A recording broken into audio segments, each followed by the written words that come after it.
Rodrigo est embarqué de force par les services de la mairie. Allez, viens avec nous, Rodrigo, calme-toi. Lâchez ses jambes. Comme la majorité des 1000 enfants et adolescents des rues de Rio, ils se droguent au crack. La consommation de cette drogue explose depuis 2 ans dans les rues de la ville. À 1 € la pierre, le crack est rapidement devenu la drogue des pauvres. Mais face aux ravages causés par ce dérivé de la cocaïne, une nouvelle loi, depuis mai, autorise l'internement de force des mineurs toxicomanes. On recueille tous ceux qui vivent dans la rue. Les drogués, les enfants, les adolescents, ceux qui n'ont pas de papier ou de parents pour s'occuper d'eux.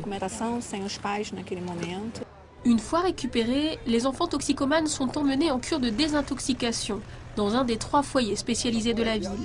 Par un suivi psychologique et clinique, c'est ici que le personnel tente de leur redonner goût à la vie. Adrélie est accro au crack. À son arrivée au centre, elle ne pesait que 23 kilos. Sa première pierre, elle l'a brûlée à l'âge de 9 ans, incitée par sa mère. À l'époque, elle menait une vie chaotique entre la rue et la maison de sa grand-mère. Je traînais beaucoup dehors, je rentrais complètement droguée.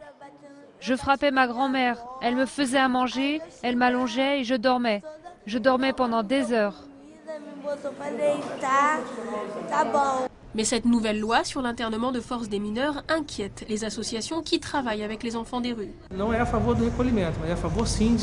Nous sommes contre ces internements. On se demande où ils emmènent les enfants, quel type de traitement on leur donne, dans quel foyer vont-ils.